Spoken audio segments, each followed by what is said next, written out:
get into the Word of God in just a moment, but before we do, we want to have a quick testimony from our brother Tariq. And let me give you some background into how I met my brother. It was a very sad situation. Many of you may have heard or remember, I think it was in 2017 in central Croydon. There was a fatal incident where a young 17-year-old boy by the name of Aaron lost his life. And his mother actually came to see me about using our building. And so we was trying to work out the logistics. In the end, they used another church facility for the funeral. I attended that funeral and also met Aaron's father, Tariq, at the funeral. It was a very powerful but yet very sad occasion. And then sometime later, I was in a restaurant. Okay, all right then I met him later on, and so we got connected, and so we're becoming fast friends. And so he wanted to share something in our congregation. I said, yeah, we'd love to have you and hear your side of the story and just hear what you want to say. So can we just stand to our feet and let's honor our brother Tariq. Let's give him a Eternal Church welcome.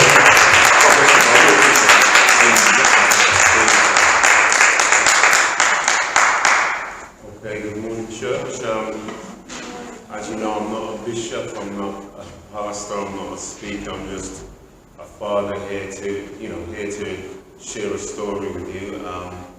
On the 10th of October 2017,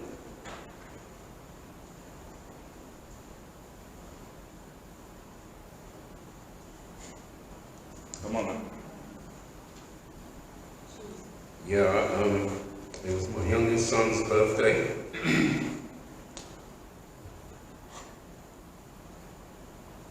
We decided to meet at the Satay Bar in Brixton, and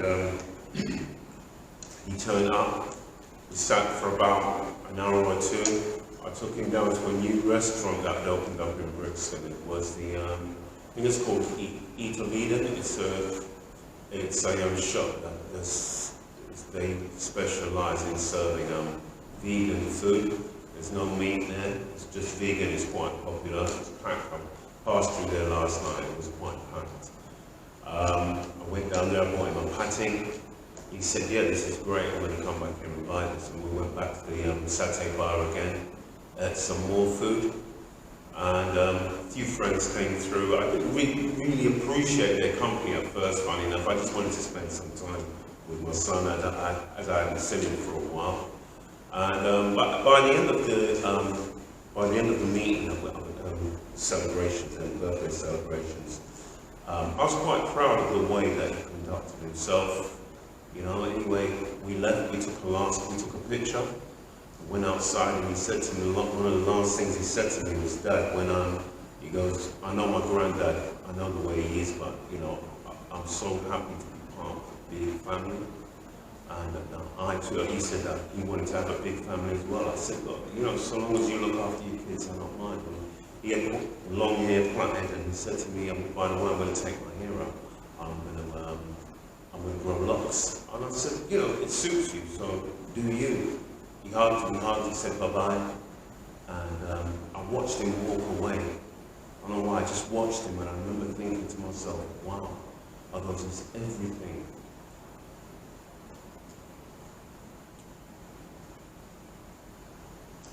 That I wished I was when I was 17. He was tall, he was good looking, athletic, and I remember shouting out to him, give me a ring when you get home. He said, yeah.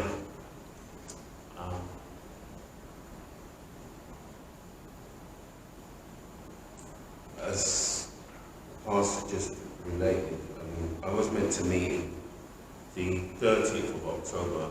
He wanted to buy a moped, and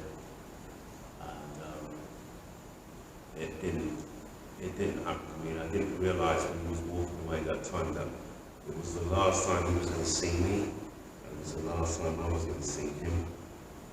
I got a call from my cousin. 19 days later, she asked me, where are you? I said to her, I'm at home. She said, stay there, don't move. And I said, said to her, what do you mean don't move?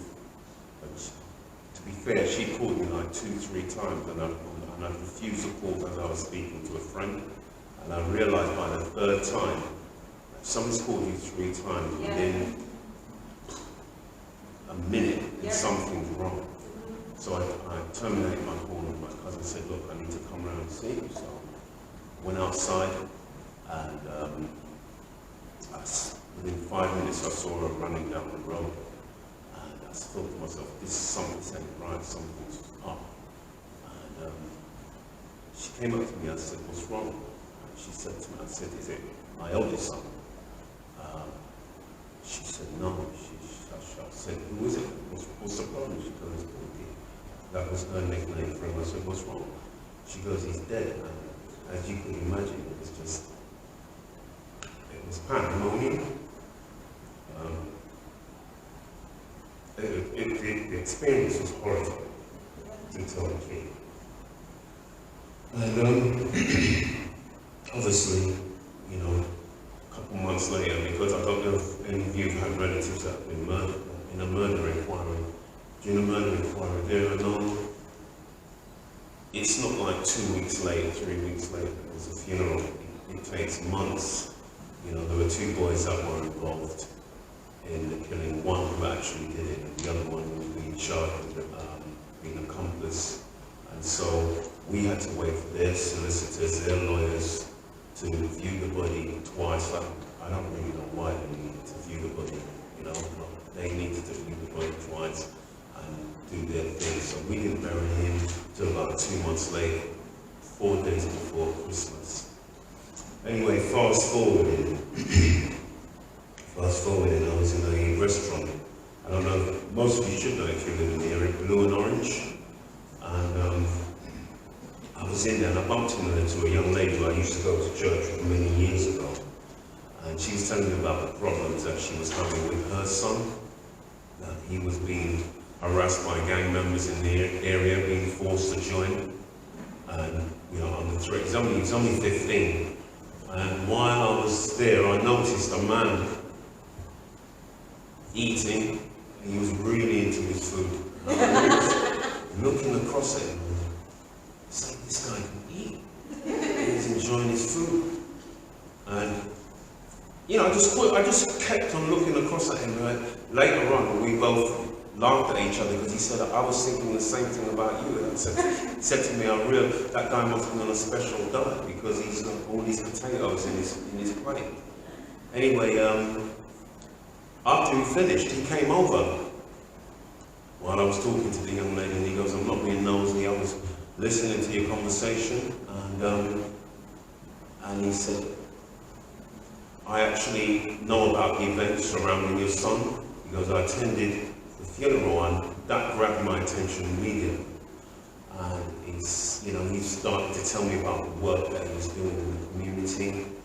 And I was quite impressed. Anyway, he left, and I continued my conversation. I went up to pay for my food, and one of the people in the shop, the owner, said to me, your bill's been covered.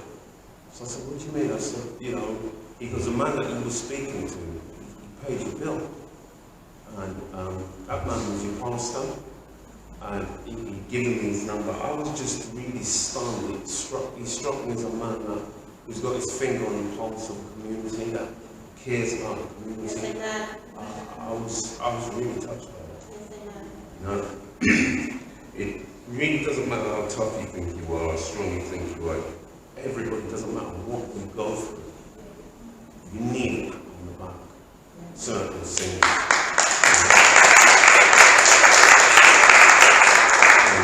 You need a pat on the back. You need a hug.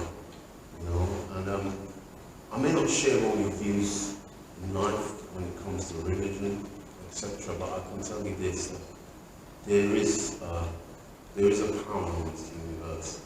It doesn't matter what you're going through.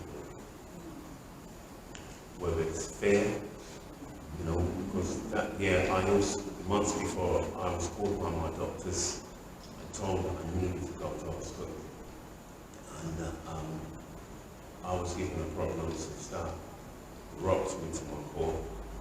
You know, I I do know if you tap into his power, you can rise above the roof.